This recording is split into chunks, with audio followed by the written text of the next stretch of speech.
कि इस महत्वपूर्ण विषय पे मुझे बोलने का मौका दे रहे हैं। मैं अपने साथी माननीय सदस्य गौरव गोगोई जी के से सहमत हूँ। बहुत सारे महत्वपूर्ण उन्होंने बिंदु उठाए और अध्यक्ष महोदय,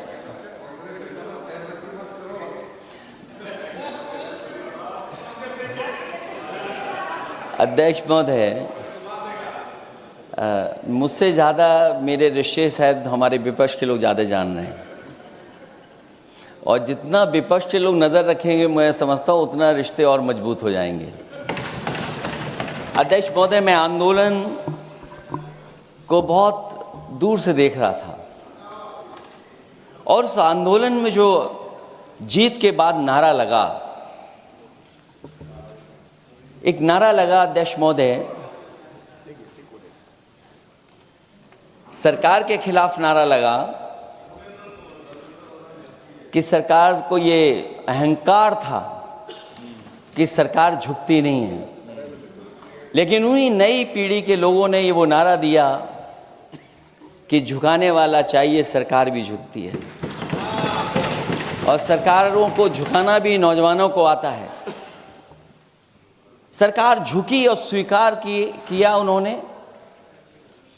जो करोड़ों नौजवान जो मांग कर रहे थे कि सबसे पहले जो मंत्री जी हैं वो इस्तीफा दें, और बिंदु दूसरे अलग हैं जो हम लोगों को जानकारी में मिल रहा है। अध्यक्ष महोदय, सरकार हर विषय पे स्वीकार किया है, लेकिन पता नहीं अध्यक्ष महोदय ये बात समझ में नहीं आ रही है कि सदन में उन आश्वासनों को क्यों नहीं रख रही है सरकार, जो सहमति बनी है।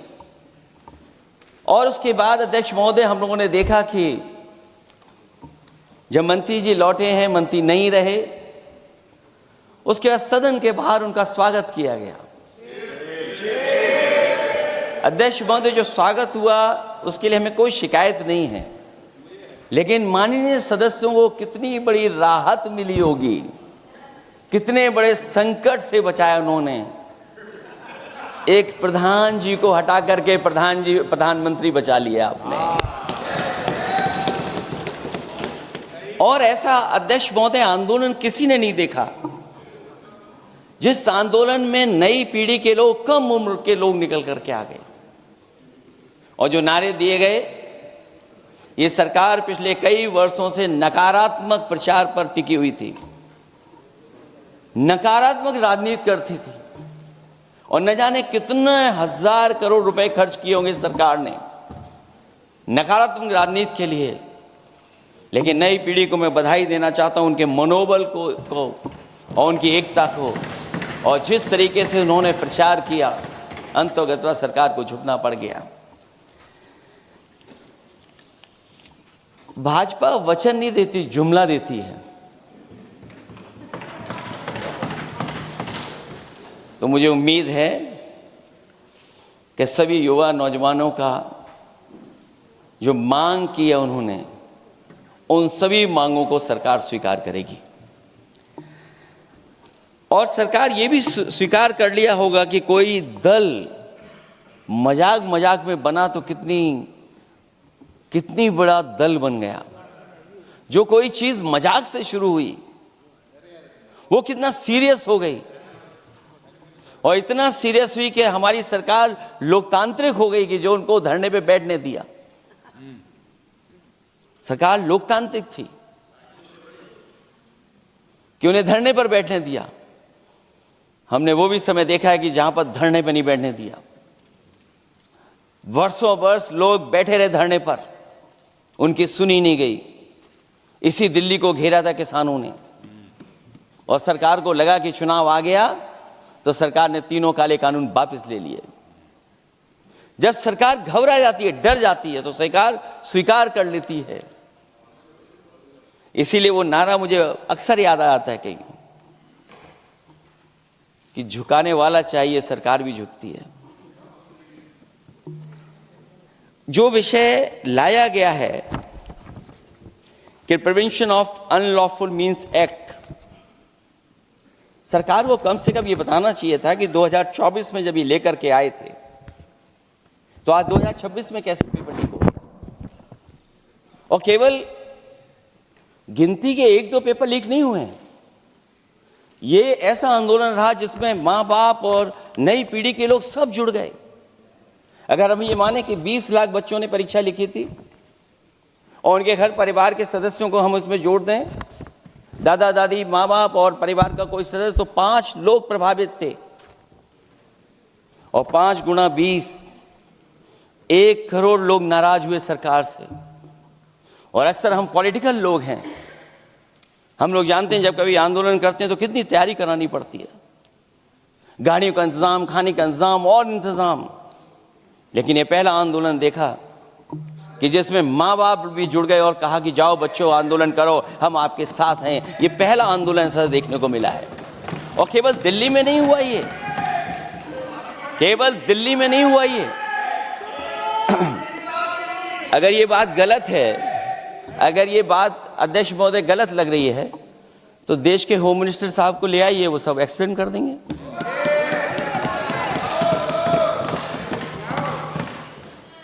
पहला आंदोलन जिसमें माँ बाप ने साथ दिया, क्योंकि परीक्षा से कितना दुखी हैं लोग। ये जो परीक्षाएं लीक हुई हैं, कई महीनों पहले ये किताब बना दी थी।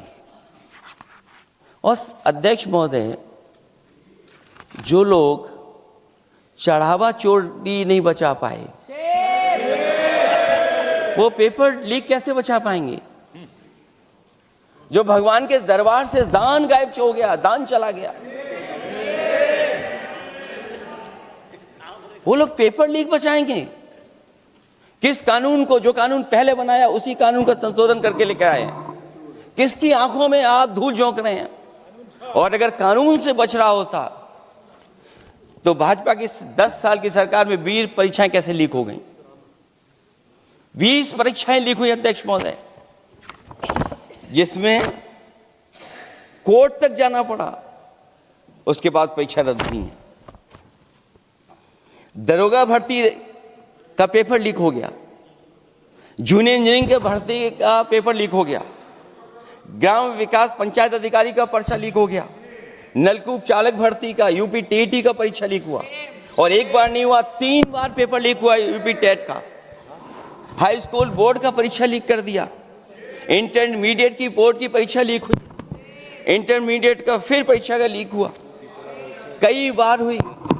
सिपाही भर्ती लीक हुई। आप सोचिए कितनी परीक्षाएं लीक हुई हैं। और नीट परीक्षा कोई पहली बार लीक नहीं हुई, दोबारा लीक हो गई, कानून बनने के बाद लीक हुई। सहायक प्रोफेसर भर्ती लीक है, लेखपाल भर्ती लीक हुई। यूपी जैसे स्टेट, जो सबसे बड़ा स्टेट है, जहां से प्रधानमंत्री चुन करके आते हो, वहां तक पेपर लीक हो जा रहा है। और जो संस्था परीक्षा एग्जामिनेशन करा रही है, वो एनटीए में भी आउटसोर्स कर दिया आपने। हम विपक्ष के लोगों को तो डर ये लगता है अध्यक्ष महोदय, कहीं ऐसा ना हो कि ये पूरी सरकार को आउटसोर्स कर दें। आउटसोर्स सरकार है, जो सबसे विश्वसनीय संस्था है, उसमें आउटसोर्स पे आपने कर्मचारियों को रखा हुआ है। किस बात की जवाबदेही है? यही अकाउंटेबिलिटी है आपकी? कहीं अकाउंटेबिलिटी ये तो नहीं है, आप अकाउंटेबिलिटी को ये न कहीं समझ बैठे हो कि अकाउंट को भर दे वो एबिलिटी वाला ही हमें चाहिए? कहीं वो अकाउंटेबिलिटी तो नहीं है। आप बताइए, एनटीए को आउटसोर्स किया हुआ है आपने। जिस संस्था की जिम्मेदारी है महत्वपूर्ण परीक्षा कराने की, उसमें सब आउटसोर्स। और ये सच कहा कि कांग्रेस पार्टी के हमारे सदस्य ने मांग की है कि वो हम लोगों को पता होना चाहिए आखिरकार कौन लोग थे जो आउटसोर्स होकर के बैठ करके परीक्षा में इस तरह की घोटाला कर रहे थे। आखिरकार जवाबदेही क्या है, किसकी थी? और फिर केवल नीट की परीक्षा की बात करें और परीक्षाओं की बात करें, अगर हम अध्यक्ष महोदय, जब से सरकार बनी है तब से सरकार की कोशिश रही है कि शिक्षा, परीक्षा और यूनिवर्सिटी का ताना बाना पूरा ध्वस्त हो जाए, उसको एक रंगी बना दें हम। उसमें अंडरग्राउंड अनरजिस्टर्ड लोग शामिल हो जाएं। ये पिछले जब से भारतीय जनता पार्टी की सरकार आई है तब से हो रहा है। और फिर शुरुआत कहां से होती है? क्योंकि आप नहीं चाहते कि देश के गरीब लोग पढ़ें लिखें आगे बढ़ें। सरकार ने सबसे पहले हमला किया प्राइमरी स्कूल पर,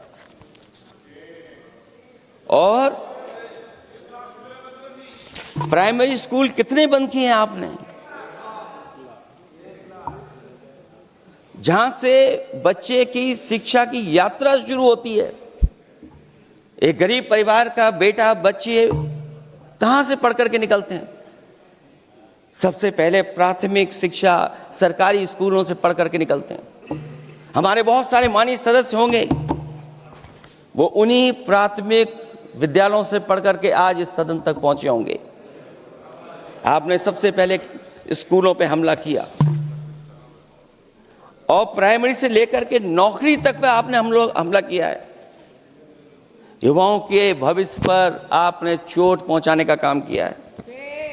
और जो प्राइमरी स्कूल जो आपने बंद किए हैं, वो इसीलिए बंद किए हैं आपने कि पिछड़े, दलित और गरीब के वर्ग के परिवारों के बच्चे पढ़ लिख न जाएं। क्योंकि आज भी अगर हम देखते हैं प्राइमरी स्कूल में कौन पढ़ने जा रहा है? सबसे समाज के गरीब परिवार के बच्चे पढ़ करने जा रहे हैं।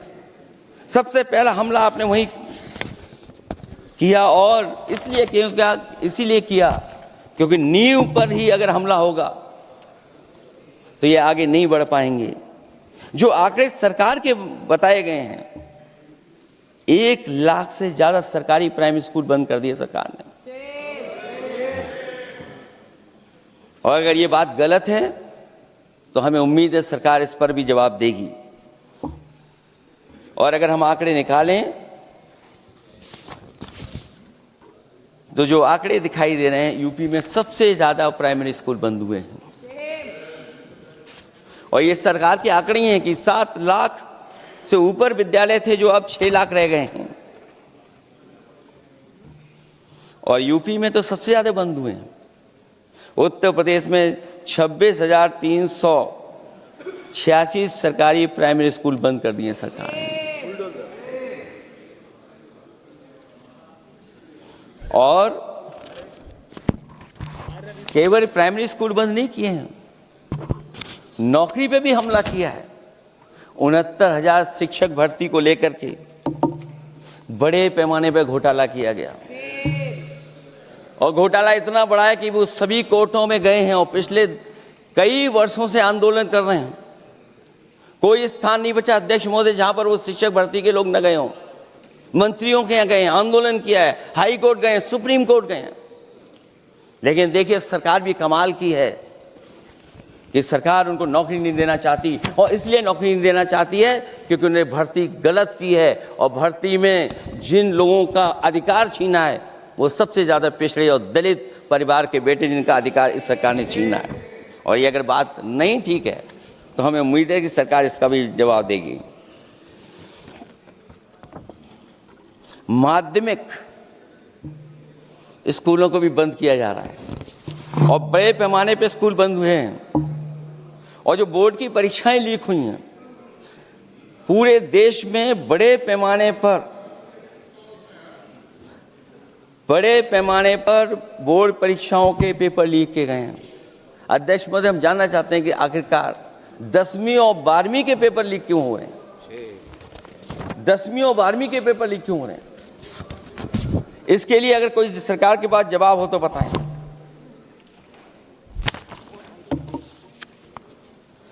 और जो बच्चों ने जान दी है नीट की परीक्षा में, जब परीक्षा का पेपर लीक हो गया है, अध्यक्ष महोदय, मैं अपनी तरफ से, पार्टी की तरफ से और सभी की तरफ से उन्हें श्रद्धांजलि देता हूं। और हमें उम्मीद है कि सरकार उन बच्चों की मांग मानेगी जिन बच्चों ने ये शर्त रखी है कि उनके परिवार के लोगों को 1 करोड़ मुआवजा दिया जाए। जब उच्च शिक्षा में जिस तरीके से भर्ती हो रही है, अध्यक्ष महोदय, जो उच्च शिक्षा की भर्ती है उसमें जो अपॉइंटमेंट हो रहे हैं उनके बारे में तो क्या चर्चा करें। कि जब संस्था पे सबसे ऊपर बैठा व्यक्ति ही अन्याय करेगा तो पूरी संस्था में अन्याय होगा। जब से ये सरकार आई है, जो बड़ी बड़ी संस्थाएं हैं, उन सब संस्थाओं में एक रंगी लोगों को बैठा करके उन संस्थाओं को ध्वस्त करने का काम कर रहे हैं। और न केवल उन संस्थाओं को खराब कर रहे हैं, बल्कि अध्यक्ष महोदय, उत्तर प्रदेश में एक स्वतंत्र सेनानी, उनके नाम पर यूनिवर्सिटी बनी, मौलाना जौहर यूनिवर्सिटी। यूनिवर्सिटी बनकर के तैयार हो गई। इन्होंने कोई सरकारी यूनिवर्सिटी नहीं बनाई, और अगर कोई प्राइवेट यूनिवर्सिटी बन भी गई है तो उसको भी हथौड़ा लेकर के तोड़ने की तैयारी कर रहे हैं ये लोग। ये नफरत की राजनीति कहां लेकर के पहुंचा देगी। और जब से बीजेपी की सरकार आई है, तब से नफरत की राजनीति और दूसरे लोगों के साथ किस तरह का व्यवहार हो रहा है, उन्हें कहीं भी न्याय तक नहीं दिला पाई सरकार। और जब नौकरी की बात आ जाए तो अध्यक्ष महोदय, अग्निवीर भर्ती में भी जो हर साल में कितनी भर्ती होती थी, कभी 80,000 भर्ती हुआ करती थी, अब भर्ती केवल 10,000 हो पा रही है। आखिरकार अध्यक्ष महोदय, सरकार नौजवानों की पढ़ाई और नौकरी पे हमला क्यों कर रही है? और नौकरी पे हमला क्यों हो रहा है? जब आप ये कहते हैं कि हमारे नौजवान हमारी डेमोग्राफिक डिविडेंड बन करके आए हैं, कहीं यही नौजवान हमारी आपदा न बन जाए, इसके बारे में भी सरकार को सोचना चाहिए। और मैं ये जरूर कहना चाहता हूं कि अध्यक्ष महोदय, अगर शिक्षा अच्छी होगी, परीक्षा सच्ची होगी, तो तरक्की भी पक्की होगी। और ये तरक्की नहीं चाहते हैं, इसीलिए शिक्षा पर और परीक्षा पर हमला कर रहे हैं। मैं इन्हीं शब्दों के साथ अध्यक्ष महोदय आपका धन्यवाद देता हूं। और जो बिल लेकर के आए हैं आप, बिल तो 24 में भी लेकर के आए थे आप, जो 24 में बिल लेकर के आए थे, उसके बाद नीट परीक्षा का पेपर लीक क्यों हो गया, ये आप बता देना मंत्री जी। आपको एक कानून बनाने के बाद दूसरा कानून बनाना पड़ रहा है, ये क्या वजह है? और आपको मंत्री जी का स्वागत इसलिए करना पड़ रहा है कि आपको संकट से बचा लिया। और अगर अखिलेश जी तो समाजवादी है। मैं पूछना चाहता हूं कि छात्रों का आंदोलन के बाद सरकार उनका बात सुन के पार्लियामेंट में बिल लेके आता है, ये अच्छा है?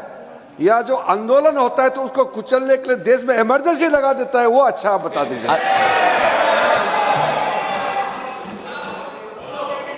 अध्यक्ष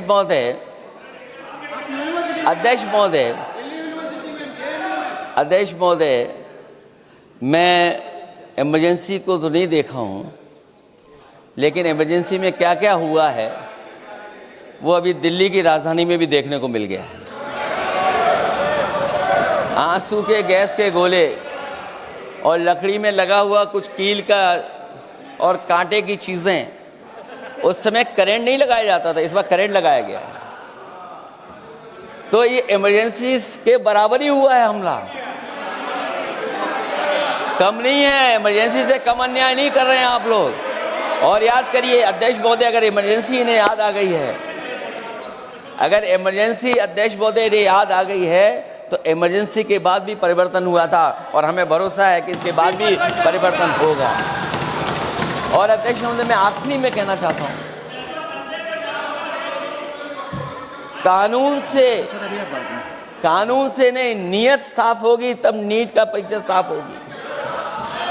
सवाल कानून का नहीं है, आपकी नियत साफ नहीं है। और जिस समय आपकी नियत साफ होगी तो परीक्षा भी साफ हो जाएगी। और हमारे साथी जो कुछ और बातें उठा रहे हैं, आज मौका नहीं है, लेकिन आपको भगवान भी माफ नहीं करेंगे, क्योंकि आप चढ़ावा चोरी में शामिल हुए हैं। और चढ़ावा ही नहीं, जो गुप्त दान था वो भी चोरी हुआ है, गुप्त दान। और ये पाप की श्रेणी में नहीं आता है, महापाप की श्रेणी में आता है। अखिलेश जी अखिलेश जी बिल पे और अध्यक्ष महोदय, आखिरी में मैं इतना ही कहना चाहता हूं, शिक्षा की रक्षा के लिए जो आंदोलन हुआ है वो हमेशा आंदोलन जीतेंगे। बहुत बहुत धन्यवाद, बहुत बहुत आभार प्रकट करता हूं आपका।